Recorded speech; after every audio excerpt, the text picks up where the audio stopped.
What's up, y'all? TeamFTS. We're here with Jet. Hey, Jet. I'm Aaron. Hey, Aaron.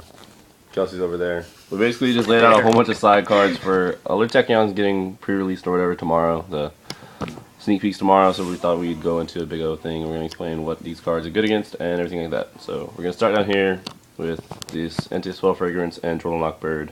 I use Anti-Spell Fragrance against these two things against Prophecies. They have to set the spells before they use them. This slows them down tremendously. If you run a deck that doesn't base the deck off spells, like I run Girius, so it's not even that big of a deal if I have to set mine first, because I'll just use it as a bluff. So it doesn't hurt me at all, and it slows them down tremendously because they have to set it first. It's pretty much a stun, like. Yeah, exactly. And yeah. Joel Lockbird. I would use this in the mirror. You could also side it into any other deck. Pretty much, it's a hand trap, and it's a thunder. It's Thunder King, but in the form of a hand trap. It doesn't slow you down because you get to choose when you drop it. Like they search with secrets, you drop it. And then in the mirror match, it's also good because you can use it for fodder for tower, for life. It's a good side against them because, I mean, it doesn't slow you down, but it stops them. All right. Anyways, these are just two easy, cheap cards to get. Actually, he's like $10. It's not that bad. All right. No, you know what I mean. It's a rare. All right. E-Dragons. Everyone's hype about them. I'm hype about them. These are two little things. I'm doing this just so you discard, take their shit. And Kelsey is really hype on doing this because he plays Mermels. I'll read it. You want to talk about it, or you want? Yeah, I don't care.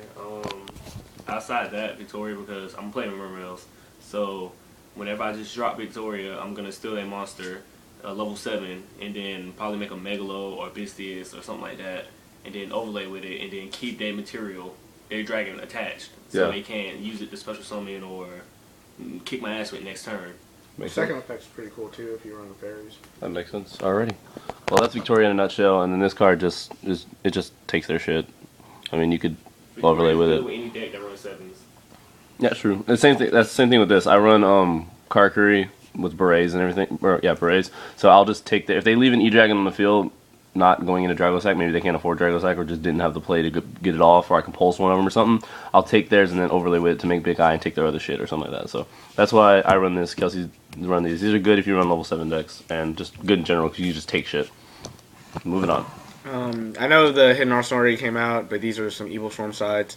Pretty much, you got Tsukuyomi who can book your who can book Ophion. When Ophion's face down, you can combo out and special summon your 5s, then run it over, pop it with Priestess, do whatever you need to do, drop your Megalos, drop your whatever. But Tsukuyomi's good for that little flipping face down thing. Dragon Spiritualist, Pandemic cannot stop that. Pandemic cannot stop that. Dark Illusion cannot stop that because it doesn't target. It just blows up everything. Like that's why he's good for getting rid of Ophions. He also stops special summoning. So sometimes I do this thing on Dev Pro or Dueling Network where I combo out with Spellbook Judgment Day, then I special summon her in defense mode. No one can special summon, but I just have to normal summon. Anyways, this is Sazank. This is good for any machine decks that can tech him in. You flip it face down, set it, and when they attack into it, you get to send one monster to the graveyard. You don't destroy it. You get to send one monster to the graveyard, face up monster, and that's usually Ophion. And then you can Karakuri out. And then Breakthrough Skill, it's good in the graveyard. Pretty much, it negates the effects like Phoenix Chain, except it can still attack. I've been testing it I tested it in Macro for a while. I kind of didn't like it, but that's just because Ophion wasn't around. But yeah, that's good against him. This is going to be a good extra deck card for y'all to put in. It's Crimson Blader. When he destroys a monster by battle, correct? You can't special summon level 5 or higher monsters, so it's good against the E-Dragons, the Mermails, and the Prophecies. But the Prophecies, they won't be able to go Priestess. They won't ever go Priestess, pretty much. That's good. Yeah, so it's a good. That's good. It's a good thing, but keep in mind. Priestess is why they win. Well, Fate too is pretty good. I'm saying Priestess is why you lose your life points. True. I lose to Priestess. You lose your life points to High Priestess. I mean, you go Phoenix, other stuff. Like that's only I don't know. I'm not intimidated. All right, moving on. So this is just an overall good card against what people play today. Not too good against Evil Swarms, but Evil Swarms are inconsistent already. So yeah, going up to these random cards up here. Okay, these are good sides, general sides for pretty pretty much all the upcoming meta decks, your Evil Swarms, the Spellbooks, your E-Dragons, anything like that. Alright, I choose Mischief of the Yokai first because it has a beautiful art. Like, oh my god, look at that card, it's beautiful. Yeah, anyway, but it's good against Evil Swarms, good against E-Dragons. Most E-Dragons, honestly, do not play rank 5s. This card reduces the level of all monsters on the field by 2 until the end of the turn. So they go Blaster and Tidal, and they're about to go Dragosack or Big Eye. You play this card, reduce their levels to 5.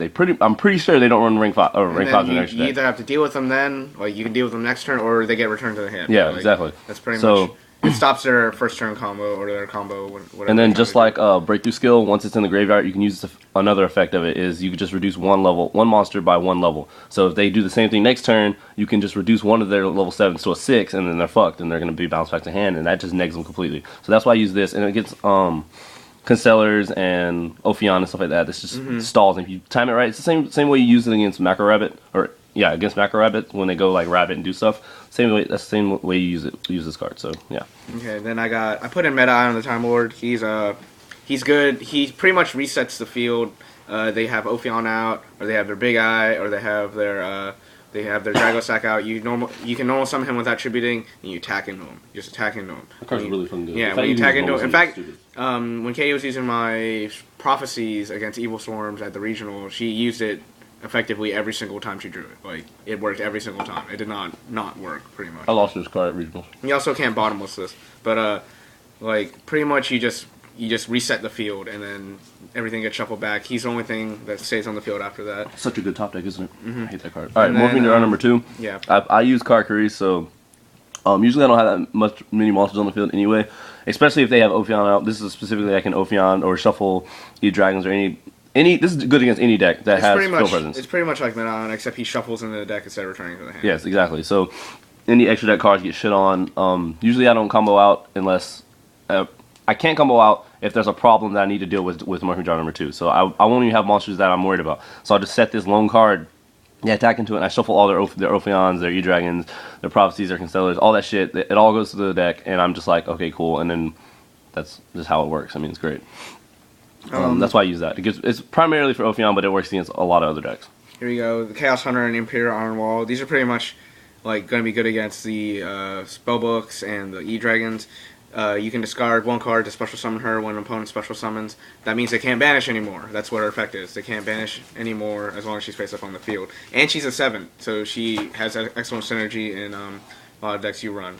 Like your opponent cannot special. Like your opponent cannot special. You can banish. You can banish cards, but their opponent can't. So pretty much, it's good in Prophecy. It's also a 7. Go into Big Eye. Go into Hierophant. But pretty much it stops the opponent, especially against E-Dragons. That's why I picked them up for E-Dragons. This is Imperial Iron Wall. It's a good side against E-Dragons and Spellbooks.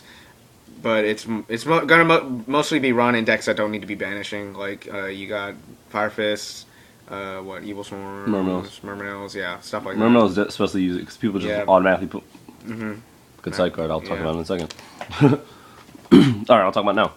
All right, Macro's good. It's always been good. Everybody knows Macro's good, but it's specifically good, and it's still good against E-Dragons. People are like, why would you put this in against E-Dragons? If you have this early game against E-Dragons, they may be able to search their ass off, but they cannot discard to special summon, and they cannot special summon from grave because there's nothing in the grave to special summon with. So they may banish 5 fucking E-Dragons. They stack their hand up, but at the end of their turn, they're going to have to banish them all because they have to discard them, and they won't be able to summon anything.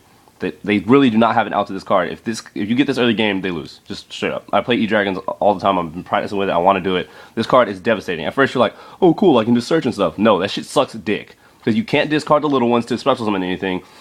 Your fucking Eclipse Wyvern is going to be dead. Everything's just going to be banished as fuck. You can search your ass off. Well, sure, yeah, search everything, but you won't be able to do anything with what you search with. That shit sucks. You can't use Blaster's effect to blow this up if this is on the field. So this is a real pain to deal with. If you side this in against E-Dragons. I'm just saying from experience. So yeah, good card. We got the Vanity's Fiend and Vanity's Emptiness. Pretty much, they stop special summons. I don't know. I don't have any use. I never use this card. You should talk about it. All right. So Kelsey specifically uses this in Mermails for the mirror match, so they can't special summon and stuff. So if he has control of the game, he'll just normal summon this out, and they can't special summon. So there's basically no recovery for them. And because most people don't like the Undyne version because they don't like Genesis Controller, well, this is a serious thing they have to deal with. It's 2400, and you have to do that without special summoning. That's a fucking pain in the ass.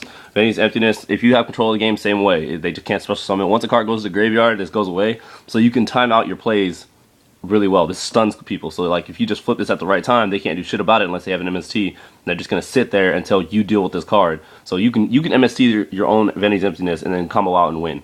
But it's just, if you know how to play the card right, it's devastating to your opponent. Here are generic sides against pretty much any deck. Mind Crush, anything that searches, good against the spellbooks. Soul Taker, anything big in your way. Also makes Light Pulsar mistiming. It makes Zenmane's mistiming, right? Stuff like that. Zenmane's. It doesn't make Zenmane's mistiming. Doesn't? No. I don't know. I don't know what I'm talking about. But yeah, there's just good cards. Like I often think, I don't know. Frog players always like Soul Taker my shit all the time. It's annoying. But here's the last one of our last cards. This is a Retort. This is good against mirrors. This is good in mirror matches. I really, at the last regional, I wasn't anticipating mirror matches as much as I should have been, and I was playing Fire Fist. Totally could have used this when they activated Tenki.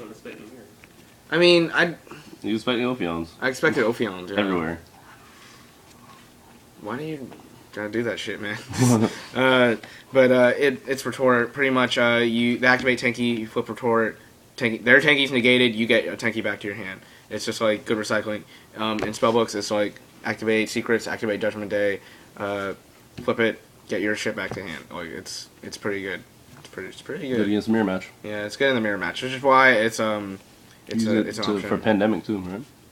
Yeah, you can If use it you're for playing with Pandemic. Ophion. Yeah, you can use it for Pandemic. I don't even call it Evil Storms. I call it Ophion deck. Anyway. Ophion. Yeah, So he's right. Oh, and yeah, there we go. this is the final card. This is going to be one of the best side cards in my opinion against the upcoming format. And it's Deck Lockdown. When you activate it, I can't. This is gonna be hard. No. Oh, there we go. All right. Okay. That's what it looks like, guys. I ordered some. I don't have the physical card yet, but I have some already. But this is Deck Lockdown. Pretty much, they cannot add cards to their hand except by drawing, and you cannot special summon from the deck. You know how many of those decks do that? E-Dragons. Next format. Like, okay, seriously, you can side this against E-Dragons. They can't use the little ones. Everyone's so hyped because the babies are coming out too. They won't be able to use the babies. They won't be able to. They can't add cards to hand, so that's good against Prophecies. Good against Tenki. I mean, it's just all around a good card. It's even with that, the spellbooks can't special summon with Temperance. They can't use Judgment Day's effect. Pretty much, like it just shuts down a lot of decks. Yeah, like, Justice is dead and shit. That's good. Yeah. Mm-hmm. So that's what we got for you right now. All of them in its entirety. A whole bunch of different variants, so y'all can do this. Most of them are really pretty cheap. Yeah. Except for Medion. Medion is pretty expensive. That's Chaos worth a lot. Like 12 something. Yeah. I don't know. And Tsukiyomi, but you can get commons, breakthroughs, 10, 15, whatever. So yeah, let us know what y'all think. Like, comment, subscribe. If y'all have any more things y'all want to throw in, let us know. We'll converse about it with you. Converse about it with you. Yep. Kelsey says bye. Converse about